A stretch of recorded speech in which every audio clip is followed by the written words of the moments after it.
Здравейте! В този видеоурок ви представяме начин как да използвате материалите на AdiColor за вашите интериорни проекти. За демонстрацията използваме Clear Studio Max версия 2008 и Mental Ray, като нямате проблем следващите версии на програмата да се заредят и използват по същия начин.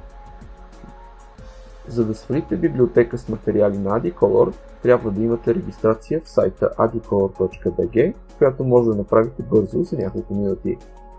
След това отивате в секцията Download, откъдето избирате файла, който искате да свалите. Например, ето тази библиотека. Посечете мястото, където искате да свалите файла и изчакайте.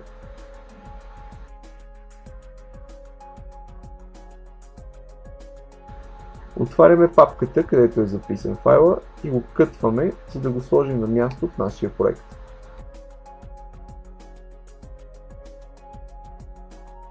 Най-добре е да разархивираме архива в папката Maps, така че в последствие всички текстури, които се използват в материала, да се заредят нормално.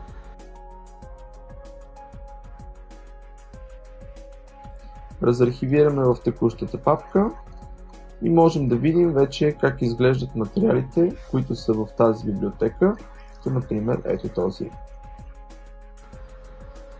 В тази сцена ще изпробваме как стои материала. Искаме да го сложим на ето тази стена.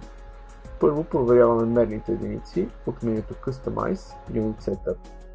Те трябва да са в сантиметри, за да може мащаба да излезе правилно.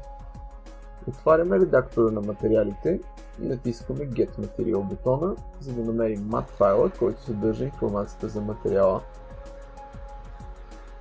Задаваме, че търсим от библиотека с материали в папката Maps на нашия проект. Отваряме файла и зареждаме ето този материал в горното поле.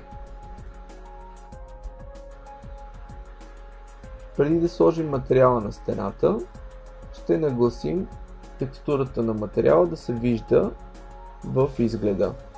Влизаме в настройките на дифузния цвят и активираме бутона Show Mapping Viewport, за да може да видим текстурата, когато сложим материала на обекта. Приплъзваме и пускаме материала върху обекта, след което искаме да нагласим мапинг координатите за този обект, за да може мащаба да излезе правилно. Нагласяме трите размера да бъдат 200 на 200 на 200 см. И ето крайния резултат. Това беше кратко представяне как може да създавате интериори в античен и модерен стил с готовите материали на AdiColor. Очаквайте още уроци за това как може да използвате материалите. Абонирайте се за канала на Terrazit AdiColor в YouTube, за да научавате за нови уроци и друга полезна информация. Повече информация за продуктите може да намерите на adicolor.bg.